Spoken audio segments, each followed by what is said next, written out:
Bonsoir, très heureuse de vous retrouver en ce mois de septembre et pour cette rentrée, on va se pencher sur la question de l'éducation dans le Grand Genève.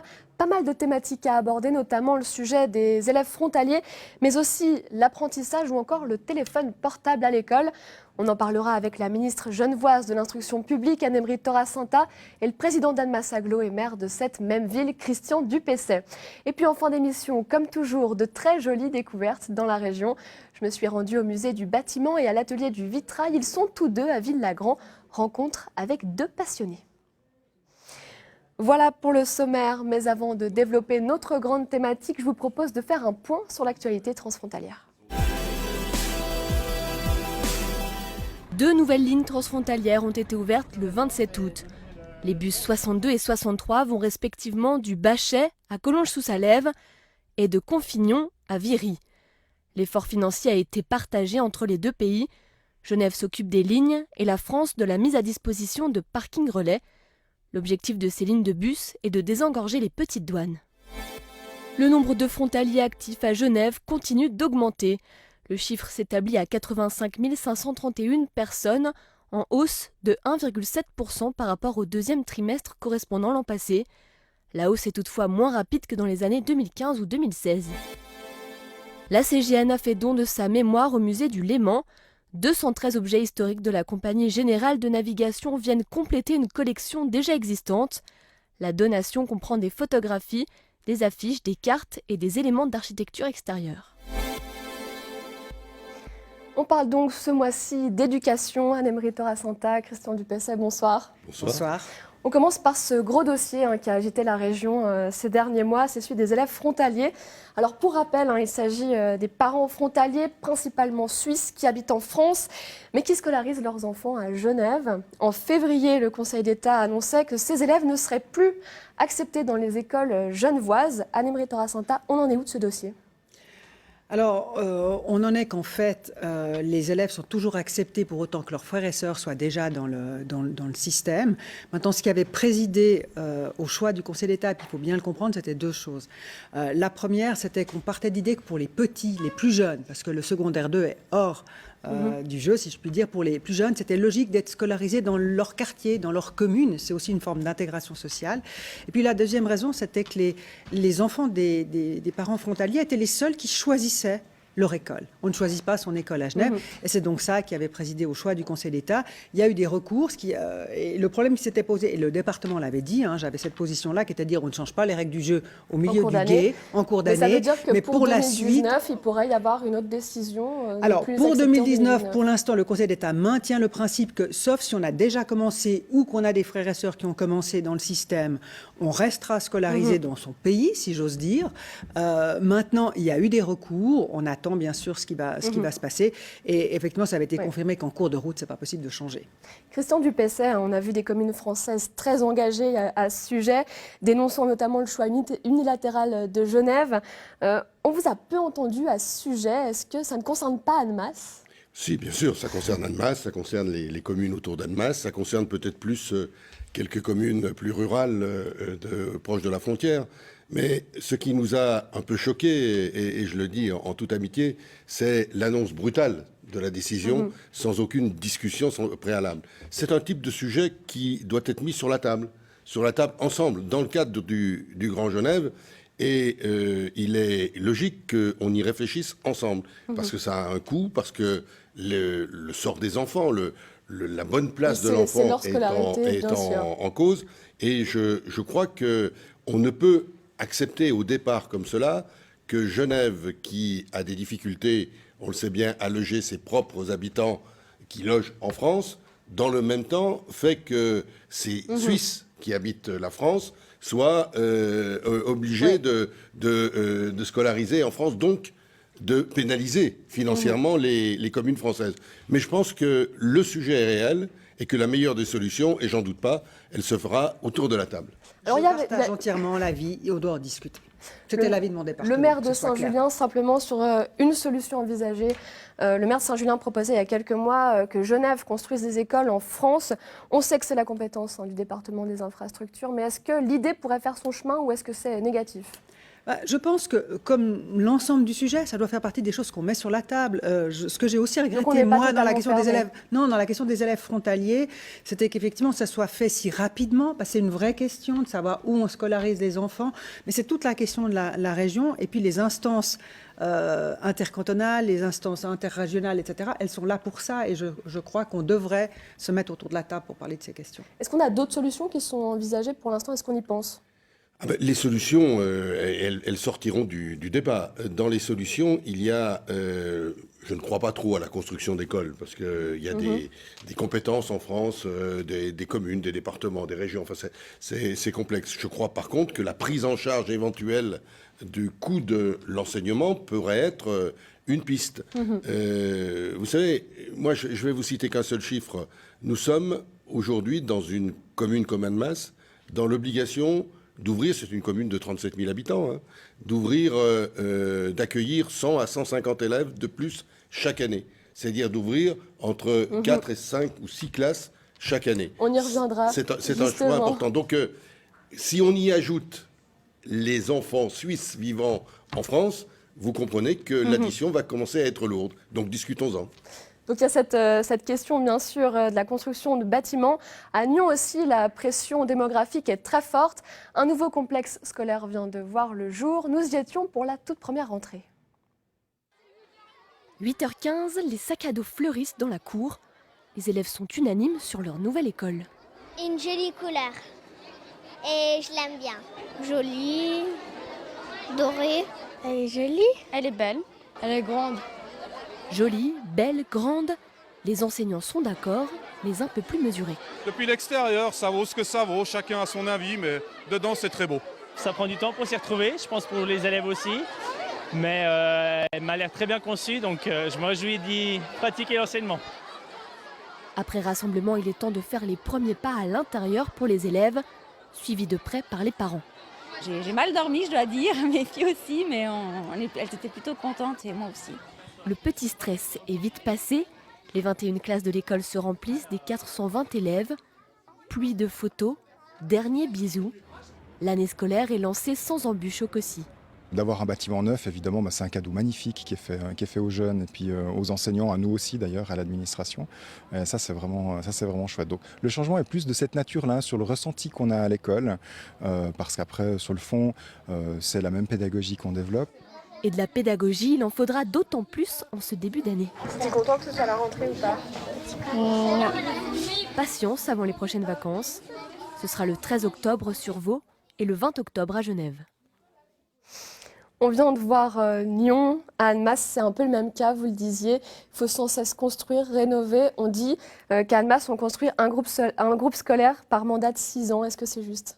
On construit un groupe scolaire par mandat de 6 ans. On l'a ouvert il y a 2 ans, le nouveau groupe scolaire Camille Claudel. Aujourd'hui, on ouvre une nouvelle école. On lance une nouvelle école, Simone Veil, qui va ouvrir à la rentrée. Dans le même temps, on agrandit un autre groupe scolaire, 2 autres groupes scolaires.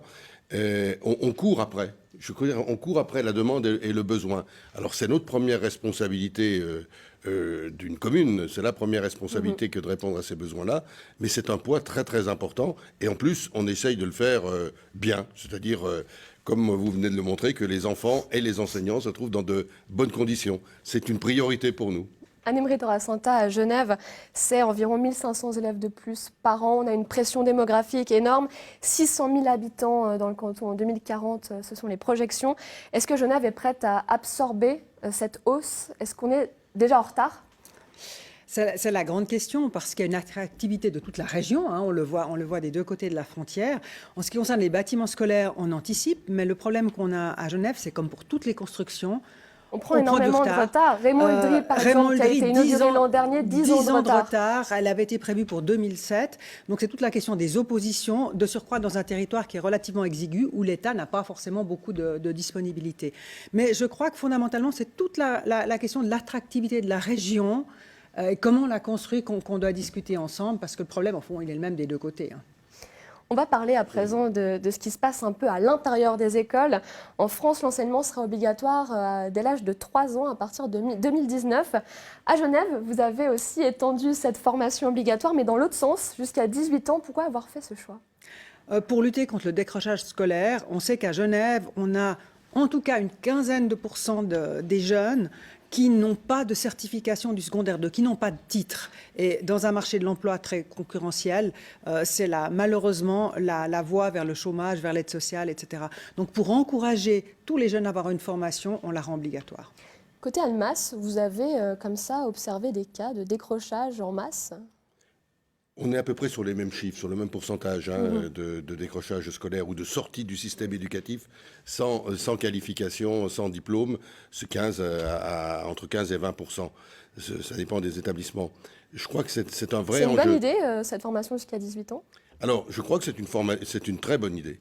Moi, je me félicite que le gouvernement ait dit que l'enseignement obligatoire commence à 3 ans, même si c'est de fait acté une réalité, puisque 99% des enfants sont scolarisés à 3 ans. Exactement. Mais je pense que l'objectif 18 ans est une bonne idée parce que ça permet de poursuivre un cursus scolaire jusqu'au diplôme, jusqu'au moment où le jeune sort avec une qualification et est prêt à assumer le marché de l'emploi. Je crois que c'est un choix important et vous voyez, je crois qu'on peut se retrouver sur des objectifs. Oui, on est assez d'accord aujourd'hui. Il y a derrière, bien sûr, la question de l'apprentissage. 7% des jeunes Français passent par cette formation. C'est quasiment 2 fois moins qu'en Suisse. Pourquoi est-ce que ça ne marche pas en France ? Si j'avais la réponse, je crois que je serais peut-être ministre de l'Éducation nationale. Mais je pense qu'en effet, on a là beaucoup de choses à apprendre de la part de nos amis suisses sur la valorisation de l'apprentissage. Trop longtemps en France, l'apprentissage a été considéré comme une voie de garage un peu. Et aujourd'hui, nous sommes tous conscients, et ça traverse tous les courants politiques, nous sommes tous conscients qu'il faut faire plus.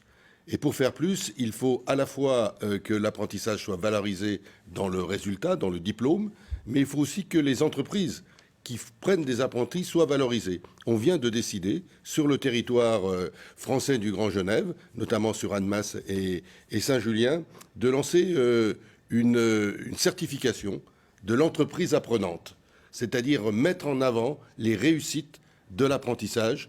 Et je crois que c'est aussi par l'exemplarité qu'on peut trouver des solutions. À Genève, on est quand même un peu plus en retard que dans le reste de la Suisse. Comment est-ce qu'on l'explique, ça ?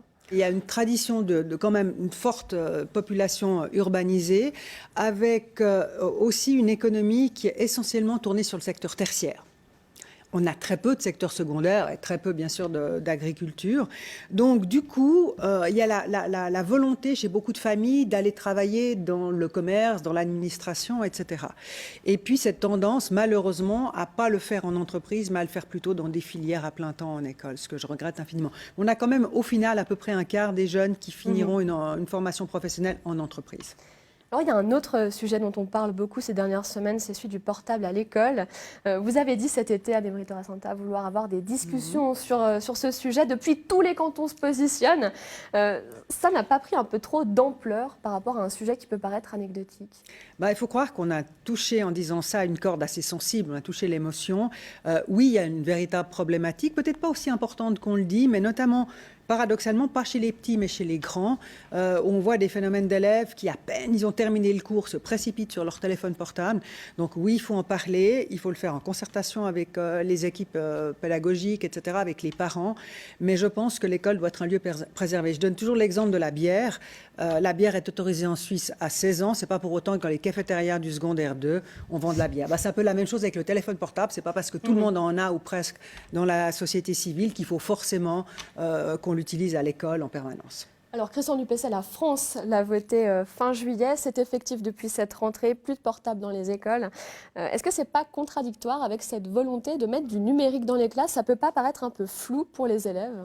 Je crois qu'en termes de pédagogie, ce n'est absolument pas contradictoire, parce que les outils informatiques... Mais quand même, ils n'ont plus leur téléphone et on leur dit vous allez utiliser des tablettes pour travailler. Oui, mais l'utilisation, elle est dans ce cadre d'une démarche pédagogique. Ce que l'on reproche au téléphone portable, c'est l'utilisation permanente par le jeune des réseaux, d'une communication qui n'est pas enrichissante en termes d'apprentissage. À l'école, on est là pour apprendre. Donc il faut que les outils numériques qui sont importants, qui sont à mettre en avant, y compris à maîtriser par le jeune, soient mis à sa disposition, mais de manière cadrée, comme on dit. Là, on a fait beaucoup de comparaisons depuis le début de cette émission entre France et Suisse. Il y a quand même une chose qui pourrait rassembler, c'est enseigner un peu le Grand Genève, notre région dans les écoles. Pourquoi est-ce qu'on ne le fait pas, Anne-Emery Torasanta? Est-ce que c'est trop politique? Votre question m'interpelle, mais je me demande si ce n'est pas tout simplement parce qu'on le vit. Peut-être que c'est des questions à reprendre aussi autour de la table entre partenaires. Et comment on enseigne le Grand Genève? Comment on le fait pour pas que ce soit quelque chose qui soit décrété d'en haut, mais vraiment quelque chose qui soit vécu? Moi, je pense que ça fait vraiment partie des nombreuses discussions qu'on doit avoir. Christian Dupessay. Oui, il y a un document côté français. Le fameux cahier pédagogique qui avait été lancé en 2012, voilà, mais qui n'a pas été vraiment réactualisé. Qui doit être réactualisé, qui doit être amélioré, mais qui venait compléter l'enseignement en histoire, géographie, notamment en lycée. C'était un complément au programme. Je pense, et c'est peut-être la proposition que l'on peut faire ensemble, je pense que la refonte de ce document, de ce cahier pédagogique, sa mise à jour pourrait se faire des deux côtés de la frontière, dans le cadre du Grand Genève, et je crois que ce sera un élément de construction. Je suis tout à fait d'accord avec Madame la conseillère d'État. Je pense que le Grand Genève, il se vit. Mais quand on a en plus une explication sur son histoire, sur la situation géopolitique, je pense qu'on comprend mieux. On comprend un peu mieux. Donc voilà, on est prêt à travailler ensemble sur ce domaine. Magnifique. Anne-Emery Torasanta, Christian Dupessay, merci d'être venu parler de cette grosse thématique sur le plateau d'Ensemble. C'est le moment de découvrir votre capsule sur les travaux en cours dans la région. Ce mois-ci, direction la douane de Moelle-Sula.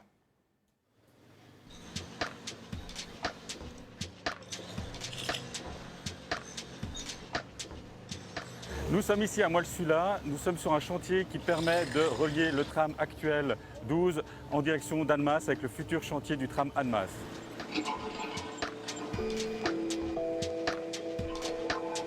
On a donc d'abord démoli tout ce qui est l'ancien couloir, l'ancienne douane, pour ensuite commencer à reconstruire les quais de tram, les voies de tram direction France, les voies de tram avec la boucle pour retourner en Suisse après. Oui, donc les bordures en fait ici.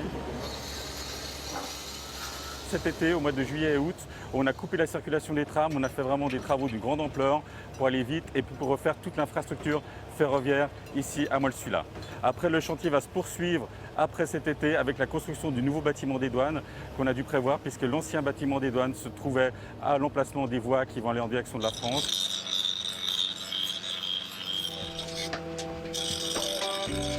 C'est un chantier de 19 millions. Ce chantier dure environ 2 ans. Il a commencé en octobre l'année dernière. Il va finir en 2019 pour l'inauguration du tram Annemasse au mois de décembre.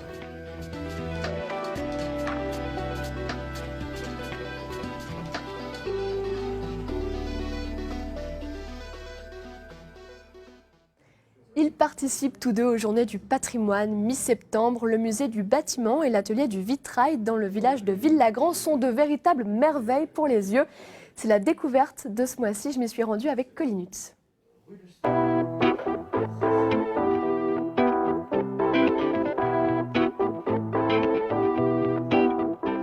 Bonjour Marc. Bonjour Céline. Bonjour Denis. Bonjour Céline. Au cœur de ce musée du bâtiment, on a des outils partout autour de nous. C'est pas commun un musée comme ça. Effectivement, on a plus de 1500 pièces. C'est des outils qui servent à la construction du bâtiment. Ils servent à travailler la matière, notamment la pierre, le bois et l'acier. Ils viennent d'où? On vous les a apportés ou c'est vous qui êtes allés les chercher? Alors, nous sommes tous des gens qui sont collectionneurs, donc on a apporté nos collections au musée pour pouvoir les exposer. Et ensuite, on demande aux gens qui ont des outils qui traînent et qui vont facilement finir à la déchetterie de venir nous les apporter. Le bâtiment, c'est pas forcément un genre de métier qui est très valorisé dans notre société. Le fait d'en faire un musée, c'est de le remettre en valeur justement. Vous dites qu'il n'est pas très valorisé dans notre société, mais il l'était auparavant. On a, nous, la mission d'expliquer à quoi servaient ces outils, et je dirais presque que nous voulons joindre l'outil à l'agréable. Regardez, 1829. il est fatigué. Il se repose au musée.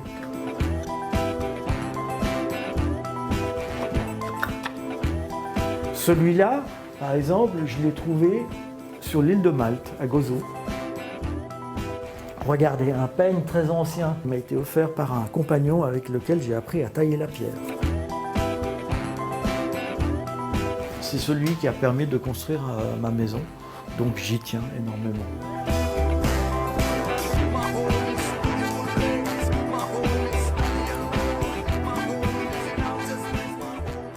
Vous racontez l'histoire de ces objets avec énormément de passion.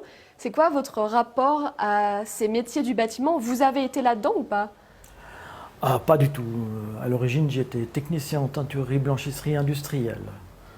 Et puis un jour, j'ai eu une opportunité qui s'est offerte à moi de rentrer à la prison de Chandelon pour pouvoir enseigner mon métier. Et je me suis senti tellement à l'aise dans cette prison que j'ai fait une carrière. Ce qui m'a permis d'avoir bien du temps de libre pour pouvoir prendre des cours du soir et apprendre différents métiers. Et j'ai senti qu'il y avait un appel. Il fallait absolument que je construise ma maison. Je ne pouvais pas passer mon existence sans avoir construit une maison. J'ai mis 25 ans pour refaire la ferme entière. Et depuis, cette passion, elle a grandi jusqu'à arriver à ce musée? Oui, effectivement, j'ai collectionné de tout temps parce que passionné par la matière et la découverte des outils. Et quand on maîtrise la matière, on maîtrise aussi l'esprit et on obtient une certaine éthique de l'existence. Merci beaucoup Marc pour cette belle découverte. Eh bien écoutez, tout le plaisir était pour moi, j'adore raconter l'histoire de ces outils. On va rester un peu dans le même domaine de l'artisanat. On va aller juste à côté, le bâtiment d'à côté, à l'atelier du vitrail, voir Marie-Dominique Bayle.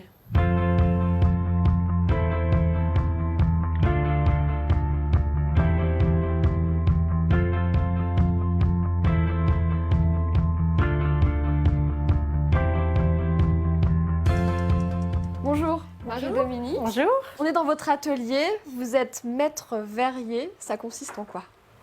Alors, je suis restaurateur de vitraux d'art, créateur de vitraux et également passeur de savoir. Le vitrail, ça a une connotation très religieuse. On peut faire aussi autre chose? Oui, le vitrail est passé dans la décoration avec la Renaissance, donc ça fait déjà quelques siècles. Et aujourd'hui, le vitrail est partout. Il est chez les particuliers, sur la place publique, dans les stations de métro à Paris, à Jaurès. Vous avez, je ne sais pas, 20 mètres ou 25 mètres de drapeau français en vitrail. Voilà. Le vitrail classique, le vitrail traditionnel et ancestral, c'est le vitrail au plomb. Un petit clown ici, qui est un vitrail moderne pour le coup.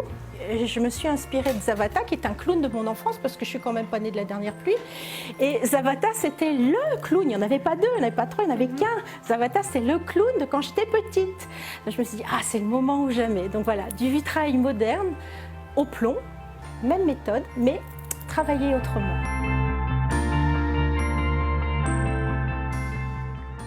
Voici un exemple de vitrail Tiffany. Les soudures sont beaucoup plus fines, beaucoup plus discrètes. C'est également cette création que je suis en train de faire là pour un client. Une vache dans un paysage au Savoyard, en Tiffany. Comme quoi le vitrail, là, il a totalement changé de vocation. Mais oui, on est passé dans la déco, là, vraiment. On est en train de s'en rendre compte. Elle est étonnante, cette gamine. Elle a un self-control incroyable. Bon, là, on voit Aurélie travailler, c'est ça. Qu'est-ce qu'elle fait? C'est votre élève, c'est ça? Oui, elle est là pour une année et elle apprend donc les techniques de fabrication du vitrail pour passer ensuite donc un diplôme au mois de juin 2019. C'est important pour vous de passer ce témoin? Et oui, parce que la France dispose d'un trésor immense en termes de vitraux. On a déjà touché du doigt la triste réalité de la nécessaire restauration qui ne se fait pas. Il y a beaucoup de vitraux qui tombent carrément de l'endroit où ils étaient posés il y a des dizaines et des dizaines d'années, faute de restaurateurs. Qu'est-ce que ça vous fait de vous dire que vous perpétuez un métier qui est en voie de disparition? La culture qui est portée par le vitrail c'est de nombreuses années et c'est une histoire et c'est toute l'histoire qui nous a menés ici à ce qu'on est maintenant. Donc c'est vrai que c'est assez impressionnant de se dire que voilà, maintenant c'est à nous de refaire, de recréer ces choses que eux ont inventées. Vous proposez aussi quelques stages par-ci par-là pour les personnes qui ont envie de s'initier à ça. Ça peut déclencher des vocations. Il y a des stages loisirs, des stages d'initiation, de perfectionnement. Et puis moi j'ai mis au point un petit module Club Vitrail qui permet en fait de faire de la création et d'apprendre en même temps la technique appropriée à sa propre création. Donc il y a ici des dames et des messieurs qui viennent pour apprendre à faire le vitrail qu'ils sont en train de réaliser et décorer chez eux. Mais ça reste du vitrail loisir. Après, il y en a pas qui passent du loisir au professionnel. Merci Marie-Dominique, merci Aurélie, on vous souhaite une belle suite. Merci à vous. Pour notre part, on se retrouve le mois prochain pour un nouveau numéro d'Ensemble avec encore de belles découvertes transfrontalières. Au revoir.